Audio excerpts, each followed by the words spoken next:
Elles sont femmes de céréaliers, d'éleveurs, de viticulteurs, en agriculture conventionnelle, biologique, raisonnée.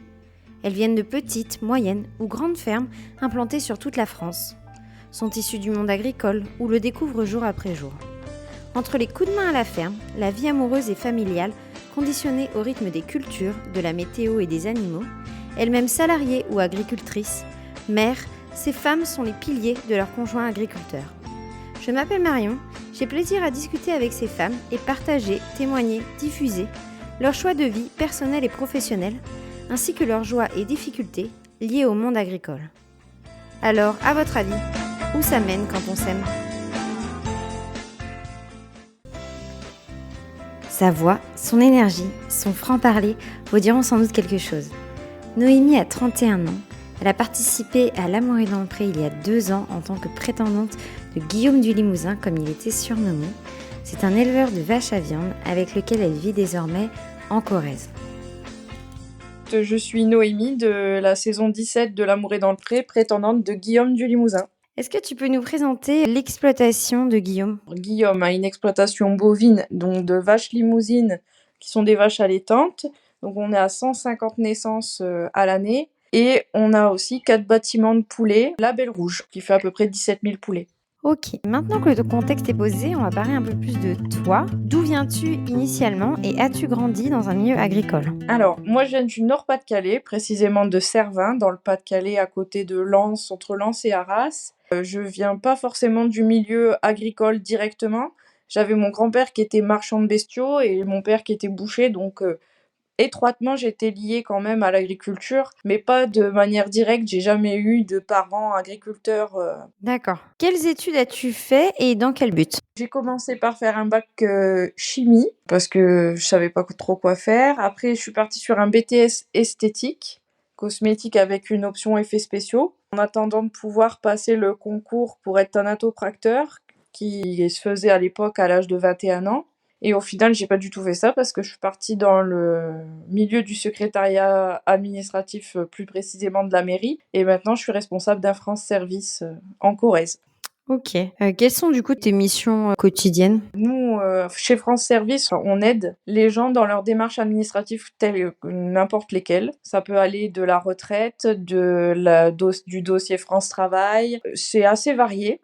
On a des partenaires nationaux comme les impôts, comme la CARSAT, la sécurité sociale. Mais aussi, ça peut aller de remplir un dossier pour acheter un téléphone, payer une facture d'eau. C'est assez varié, mais ça restera vraiment au niveau de l'administratif. Est-ce que tu peux trouver du travail facilement dans ton secteur d'activité près de la ferme ? Alors en Corrèze, il y a une pénurie de secrétaires de mairie, donc j'ai pas trop eu de difficulté à trouver du travail parce que j'avais 17 propositions d'emploi quand je suis arrivée en Corrèze. Donc ça va, tu ne rencontres pas trop de barrières géographiques Ça a été. au fait de pouvoir t'installer du coup avec ton conjoint. Non, pas du tout, ça s'est fait, c'était une crainte de Guillaume et au final, quand il a vu que les postes, s'ouvraient à moi, il a dit: «Bon, je m'inquiète pas trop». Ouais, c'est rassurant quand même. Oui. Après j'avais travaillé 10 ans dedans, donc j'avais quand même j'avais des bagages. Ouais, tu avais une bonne expérience derrière toi qui te permettait aussi de trouver plus facilement. Est-ce que tu souhaites un jour travailler sur la ferme ? Alors c'est pas un souhait ni de Guillaume ni de moi de travailler sur la ferme. Travailler sur l'exploitation, c'est pas du tout, déjà c'est pas mon travail et puis, moi je veux que ça reste le plaisir du week-end, des vacances. Je vais passer plus de temps le soir peut-être pour aller sur la ferme, comme là ce soir je suis allée au veau, je vais aller voir les poussins, mais je veux que ça reste un plaisir, je veux pas que ça devienne une contrainte. Il y a aussi le fait que si j'étais toute la journée avec Guillaume, je pense il y en a un des 2 qui tue l'autre. Ouais. Voilà. Et puis chacun son métier aussi, c'est ça. Exactement. Du coup, ça t'arrive donc assez souvent d'aller filer un coup de main, d'aller faire un tour sur l'exploitation ? Ah mais j'y vais tous les jours, sur l'exploitation. J'y vais soit le matin pour aller voir les vaches, en pâture l'été. Après le soir, je vais voir les veaux, parce que nous on a des vélages tout au long de l'année, donc c'est pas une période précise. Et puis après les poussins, c'est pareil, c'est en général si je travaille pas, j'y vais le matin et le soir. Ok. Alors maintenant que nous te connaissons un peu mieux, nous allons discuter ensemble de ta vie de couple. Donc, question un peu insolite, comment et quand as-tu connu ton conjoint ? Alors moi j'ai connu Guillaume précisément le 16 avril 2022 à Paris. On s'est pas du tout connus en Corrèze suite au portrait qui avait été diffusé le 14 février 2022. Je suis arrivée à la ferme pour les tournages le 4 mai 2022 et je suis arrivée définitivement en Corrèze le 1er avril 2023. L'amour est dans le pré, c'est une émission que tu regardais régulièrement. Pourquoi tu aimes bien cette émission initialement? Je trouve que c'est une émission qui est naturelle, où on voit vraiment les gens dans la réalité. C'est pas forcément strass et paillettes, et ça révèle bien aussi la nature des gens. Et en général, ce que j'ai remarqué aussi, c'est que souvent, ce sont des gens qui ont un vécu, qui ont une franchise, et ça, c'est vraiment des choses que j'apprécie chez les gens. Ouais, ils mettent l'accent sur l'authenticité. Oui, c'est ça, c'est authentique. Écrire un agriculteur, tu y pensais ou c'est vraiment sur le portrait de Guillaume que tu as, entre guillemets, flashé et tu t'es dit: «Bon, bah, allez, je passe le pas et je lui écris»? Mais j'ai déjà fréquenté des agriculteurs avant. Ça s'était pas concrétisé plus que ça, mais plus ou moins. En plus, moi, je suis de la campagne quand même, donc j'avais des copains qui étaient agriculteurs. Comme j'ai flirté avec des agriculteurs sur les applis de rencontre, plus ou moins, on est amené quand même à se rencontrer. Mais c'est vrai que pour le coup, quand j'ai regardé les portraits au mois de février, je m'attendais pas spécialement à écrire à quelqu'un. J'ai regardé par réflexe comme je le faisais les autres années. Et quand j'ai vu que le profil de Guillaume correspondait bien à ce que je recherchais, je me suis dit, bah, de toute façon, qu'est-ce que j'ai à perdre, clairement, sans y croire vraiment, parce que je me disais que de toute façon, pourquoi ça serait moi et pas une autre. C'était vraiment, bon, j'ai écrit parce que ça correspondait, mais ça aurait, comme je le dis souvent à Guillaume, si je l'avais eu sur une appli de rencontre, banale, bah, je lui aurais écrit aussi. C'est pas forcément parce que c'était l'émission que j'ai écrit. Et justement, alors déjà sur le fait que ce soit, télévisé, qu'il y ait des caméras et cetera, est-ce que tu as ressenti des excitations, des craintes par rapport à ça et par rapport au fait de faire une rencontre, sous le regard, télévisuel? Alors, on te dira toujours qu'il y a 80 des filles qui ont l'effet paillettes parce que justement c'est la télé. En général, c'est ça, c'est vrai. Mais pour le coup, moi, j'avais pas cette idée-là en tête. Forcément, on craint les caméras au début parce que bah, c'est pas simple. Tu te dévoiles face caméra et là, pour le coup, tu as vraiment une anxiété qui se passe parce que tu penses à ce que tu dis, tu penses à l'image que tu vas refléter à la télé. Pour le coup, j'ai essayé d'être le plus authentique. Moi, j'ai pas fait cette émission pour devenir une star de télé-réalité, ni influenceuse, ni quoi que ce soit. Je l'ai fait parce que, de toute façon, j'avais pas le choix, que pour le rencontrer, il fallait absolument que je passe par cette démarche. OK, et sur le fait d'écrire un agriculteur, est-ce qu'il y a des contraintes du métier qui te faisaient peur? Est-ce que tu avais des attraits aussi pour ce métier peut-être? Alors pour le coup, c'est une question qui est drôle parce que Guillaume se pose beaucoup cette question, même encore à l'heure actuelle. Il comprend pas trop pourquoi j'ai aucune crainte là-dessus. Moi, je me dis que qu'il soit agriculteur, qu'il soit routier, qu'il soit commercial, ça change rien du tout. C'est un métier comme un autre. Oui, la maison, elle est sur l'exploitation. On est forcément amené à être sur la ferme et à aussi s'investir. Enfin, moi, j'ai des parents qui étaient artisans, des grands-parents qui étaient aussi artisans pour le coup, marchands de bestiaux ou autres. Tu te dis, ben, eux, ils se sont toujours donnés dans leur métier. Donc, au contraire, c'est plutôt un avantage pour moi de voir Guillaume comme un agriculteur et je pense pas que ce soit un frein qu'il soit agriculteur pour entamer une relation. Et je pense que si je peux conseiller les filles, c'est que ben, si elles craignent l'agriculture, bah clairement, on part pas plus en vacances parce qu'on n'est pas agriculteur. Clairement, ça, c'est une réalité, hein. Du coup, donc vous habitez sur l'exploitation. Oui. Est-ce que, ça facilite votre vie? Est-ce que toi, c'était OK, dès le début? Est-ce que tu avais des craintes par rapport à ça? Non, j'ai aucune crainte parce que, comme je l'ai dit, moi, j'ai mes parents qui avaient une boucherie et la boucherie, elle est à la maison. Donc, que ce soit une ferme à la maison ou une boucherie à la maison, c'est pas plus contraignant, c'est pareil, c'est la même chose. Donc, non, il y a aucune crainte et au contraire, ça permet parfois de plus facilement aller le voir parce que si lui, il est occupé sur la ferme, bah, j'ai juste à prendre mes bottes et puis je vais à la ferme, quoi. Et est-ce que tu as toujours souhaité vivre à la campagne?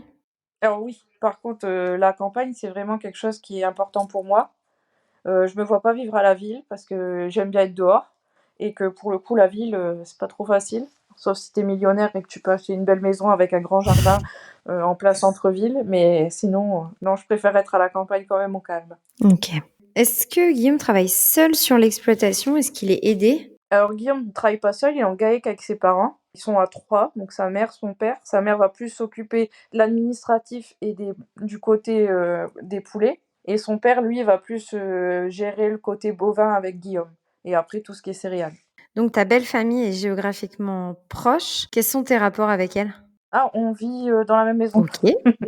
Alors, on a en fait, c'est une très grande maison qui est coupée en deux. On a tous notre intimité, pour le coup. Et j'ai de très bons rapports. Je les vois je les vois tous les jours et ça se passe très bien. Ça m'a aidé par rapport au fait que moi, je sois loin de mes parents. Et comme j'étais assez proche d'eux, des fois, c'est vrai que j'ai des coups de mou.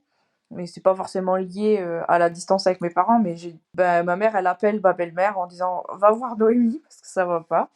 Et c'est vrai que ça facilite quand même les choses. Oui, c'est insolite, mais au moins tu te sens bien entourée aussi, quoi. Oui, je suis très entourée. Est-ce que vous voulez des enfants et est-ce que tu as des peurs par rapport, par exemple, à la disponibilité de Guillaume sur la ferme ou plutôt des joies à te dire que tu pourrais élever tes enfants à la campagne et sur une exploitation familiale?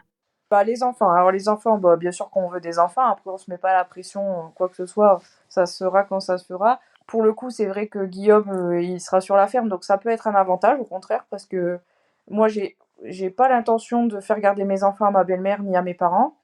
Je mettrai toujours en place un service de garde, parce que j'ai pas non plus l'intention d'arrêter de travailler pour m'occuper de mes enfants. Mais au moins, s'il y a un souci, l'avantage, c'est que Guillaume est sur la ferme et qu'il peut se rendre disponible plus facilement que moi. OK, ouais, donc tu le vois vraiment comme Un avantage. comme un avantage. Ouais, c'est chouette. Comment trouvez-vous vos moments de couple à côté du travail à la ferme et de ton travail à toi? Est-ce que vous vous accordez des soirées, des restaurants, des week-ends? Alors nous, on s'accorde au moins un resto par semaine, à deux. Le soir, on se retrouve quasiment tous les soirs à deux. On prend au moins 1 heure ensemble pour se raconter notre journée, pour regarder un film.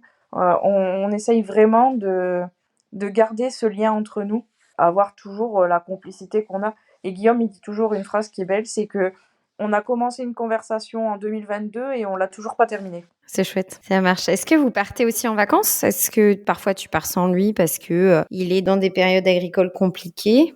On est parti l'année dernière en vacances ensemble, mais on est parti avec des amis, donc c'était pas forcément des vacances en amoureux. En général, on essaye de remonter régulièrement dans le nord, voir mes parents, mes amis, ensemble. Et après, bon, ça arrive aussi que Guillaume puisse pas forcément remonter parce que il y a les poulets, il y a les foins, il y a la paille, il y a les pommes. Donc je remonte aussi toute seule, mais on s'accorde pour avoir un équilibre entre voyage tout seul et voyage ensemble. Ça marche. Au niveau de votre vie sociale, est-ce que vous avez donc des amis, et puis tu parlais de ta belle famille autour de vous. Est-ce que tu te sens parfois isolée ou plutôt bien entourée? Alors moi, je suis quelqu'un de solitaire, donc j'ai pas forcément besoin d'avoir beaucoup, beaucoup d'entourage. Au début, ça a été un peu compliqué parce que j'ai pas forcément été acceptée due à l'émission. Il y a eu des gens qui ont pas forcément aussi accepté la relation que Guillaume avait parce qu'il avait jamais eu de copine et que il y avait un profit qui s'organisait, même si bon, au final, c'est pas forcément de l'amitié, mais pour lui, c'en était un petit peu au début. Et que j'arrive un peu comme le cheveu sur la soupe, ça a été compliqué pour certains. Donc j'ai pas eu forcément des bons échos au départ. Je me sentais un peu isolée, mais au final, le noyau s'est reformé. On s'est peut-être rapproché d'autres personnes, et puis maintenant tout se passe bien, ça roule. Tu t'es fait ta place petit à petit, quoi. C'est ça, oui. Pour conclure cet échange avec toi, est-ce que tu aurais un conseil à partager à une autre femme d'agriculteur qui nous écoute? De maintenir justement le contact et de commencer une conversation sans jamais la terminer. Ouais, c'est Notre devise. votre devise. Et enfin, je finis mes épisodes avec une touche positive parce qu'on parle souvent des contraintes de la vie d'un agriculteur, mais ça reste une vie très épanouissante aussi. Qu'est-ce qui, selon toi, t'épanouit chaque jour dans ta vie de femme d'agriculteur? C'est la ferme. La ferme, elle m'épanouit chaque jour parce que on voit des naissances, on voit les animaux grandir, on voit les cultures pousser, et ça, c'est vraiment enrichissant. C'est très philosophique, mais c'est enrichissant quand même. Non, mais c'est une belle conclusion. Parce qu'en plus, surtout, on dit souvent que les éleveurs, c'est encore plus compliqué que juste un cultivateur à vivre avec et tout. Donc, je trouve ça bien de dire, vivre avec les animaux, que ça t'épanouit toi aussi, c'est chouette. Et merci beaucoup pour cet échange. De rien.